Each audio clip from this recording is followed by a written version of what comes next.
works because we're at about 19 minutes and 35 seconds. Look at you.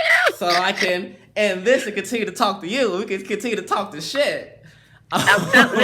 Listen, you were just reminded, like, and it's the story of Jesus, and I promise you, it was when you said to me, and I don't even know if you remember this, like, you said something like, it's like, we not from here, and you just looked at me, and I was like, oh my God, you think that too? And then and then you just kept talking. And I was like, word, everything you saying. And then I stopped for him and I was like, oh no, is he going to think I'm crazy? Is this a trick? I don't know if this is a trick. Was I supposed to play it? I don't know. I'm not even playing into this because I want to talk some more. So it's just like, it's one of those things. And then I was comfortable enough to be like, I be thinking I'm alone out here. Because I be like, don't nobody. This is patience. I don't this has to be patience sometimes, right? Is this what we call the word here? And you looked at me and you was like, yes. I was like, okay. I was like, and you translate? Holy shit. You're remarkable. I don't know where the fuck you come from, but hey, listen, I'm with the shit, right? So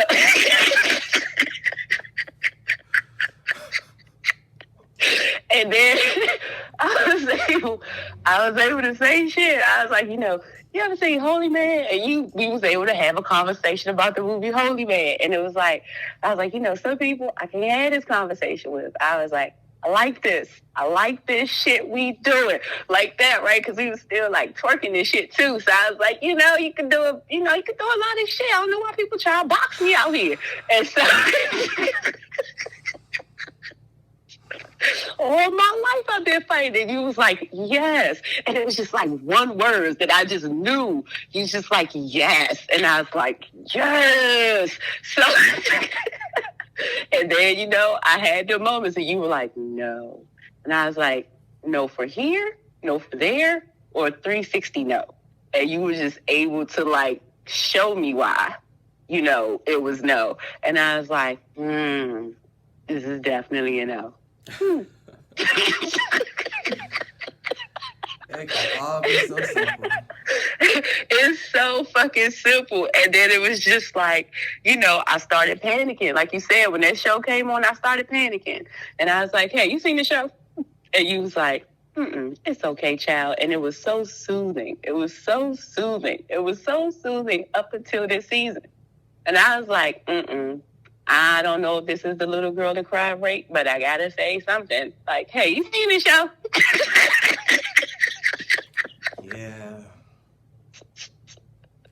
Yeah. And again, when you first mentioned the show to me, I have never seen it. I've heard people talk about it, but you know me.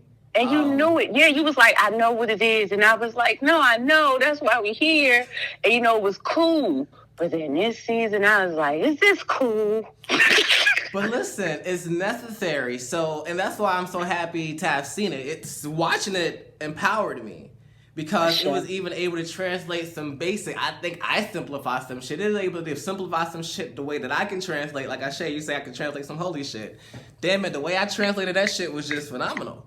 And this season, you have to remember that a Nazi gave too much, and they got scared internally. So this year, message is still being seen. Definitely not by the black man, but it's going to be easier being betrayed by the black woman. But we're going to still try to, I'm not even going to say taint or dirty, but I will say we'll try to water it down, but you can't quite water the essence of honey, Okay. So it's an interesting concept, for lack of better words. But for those who are not seeking to find a religion, then the conception is different. Freedom lives there, because at the same time too, come on, like they don't know their language, they don't know their God, so like, And if the people who are channeling the messages for the script for it to be on the screen definitely don't know who they are, the essence of who we are, because they're still trying to find, they're still in their own space when it comes to the essence of us being who we are. You know, so I get it. You know, maybe that's what I'd, for some fun shit, maybe I would do like a episode of American Gods or whatever, just translate some shit. You know, because it's fun for me. It's biblical. It's fucking, it's lit. Like, listen, baby. What we at, 25 minutes? We got 5 more minutes. This could be a 30-minute video. Cool. Check this out. No, we about to go. Damn it. Because I want to spit this American. You know what? I'm going to say this shit real quick. Then I'm going to hit the end button. So, when it comes to this whole American Gods thing, it's a simple story. So, it starts off in a monologue.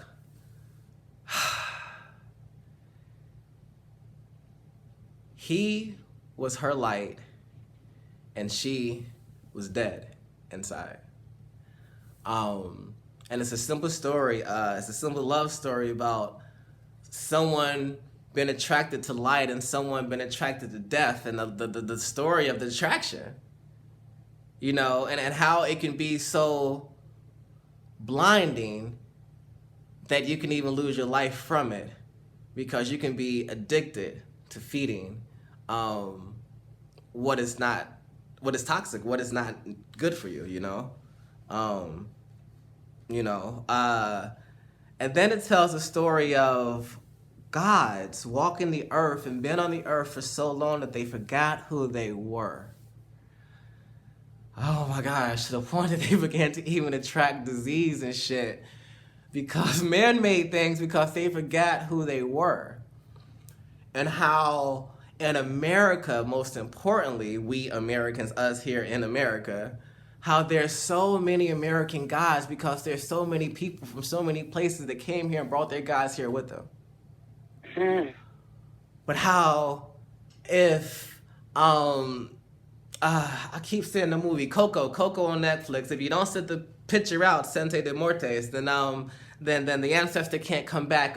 If you don't say their name, African Pantheon, then a man never dies if his name is spoken. So you don't say their name, then how can they live? You know. So if these gods are not being worshipped, or if these gods are hiding behind other gods or the illusion of who they are, then they're not actually being who they are, but they're hiding behind the illusion. Meanwhile, technology has sprung up and the new gods were born. And now you don't even have to get worshipers to go to the tree on the fourth moon to leave you offering, because you can just get likes online and not have to be anybody at all. But how the concept of the new gods who showed up, not in homage of the old gods, shout out to Queen Bee, not in homage of the old gods, but the ones who just showed up, you know, now want to kill that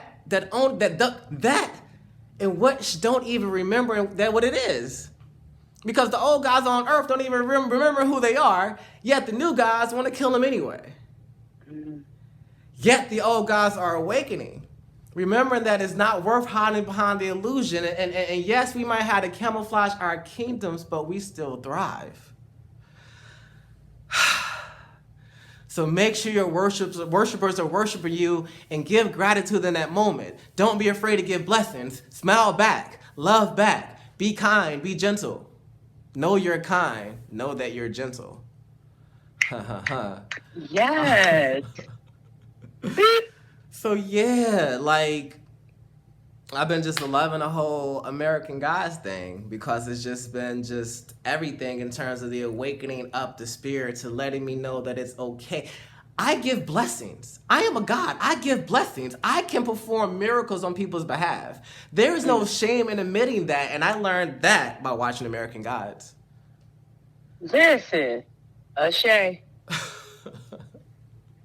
And there's no shame in having people coming to pray with me and giving me offerings and fruit and food and money and oils and trips around the world. Why? Because I make people's life different. Why? Because they can catch their breath being around me. Not because I give them breath. That was done already. It's like, didn't they watch Holy Man? No, they didn't, my love. Okay, well, what about when white people say now things like barter? Okay, well, let's talk about this barter. Okay, so I could talk about that too. So this is gonna be multiple videos, evidently. Because I'm gonna cut the video, then it's gonna be a separate video about American Guys, and this gonna be continuance or whatever. Because this is just nutrients, and we here. But yeah, so this is my thing. I was on Clubhouse every Sunday on Clubhouse. I show up on a panel, not every Sunday. That sounds like obligation, but Sundays on Clubhouse when I desire, I'm on a panel for Black LinkedIn. You know, and one of the things we was talking about on Black LinkedIn are people who are always pitching themselves, or people who are afraid to do things for free. It's because internally their soul does not feel abundant. You know, so if I'm on a hustle triggered from abandonment, then everything I have to hold on to, because my theory is in life is that everything was already taken from me. So therefore, I'm not abundant in nature, I'm not abundant in soul, I'm not abundant in spirit, so I'm not going to be abundant in how I show up, because how can I barter with you when I'm too busy being pressed about how much I'm going to lose in that moment instead of when I'm gaining? You know? And there's people who just are so abundant that they have giveaways. I was laughing earlier because I was doing my laundry. I took clothes out the laundry and I found some money. And I was laughing because everywhere I go, no matter whose house, whose couch, whose seat, whose airplane, whose wherever, when I get up, trust me, money is going to be left behind. I was like, isn't that some type of abundant motherfucker? Shout out to my ancestor, Mansa Musa. You know what I mean? Like, yes. If I come there and I leave, there will be money. There will be abundance. Why? Because I have it to give. Not because I'm even worried about where it's going to come from. Why is that my concern? I'm not the laborer that has to go make the shit. What? If I gotta be the printing manufacturing company that gets the paper in my motherfucking hand, what? No, but I can be the receiver. You know, and I can be the abundant giver. And I can live in balance with that because I'm not fearing loss. Therefore, I'm in position to receive.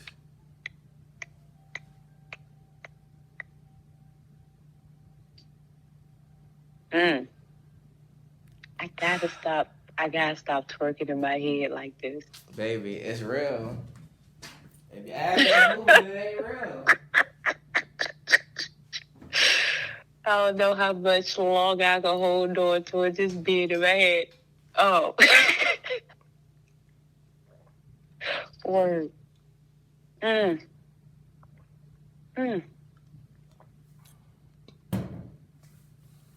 Yep. Just a thought, just a theory.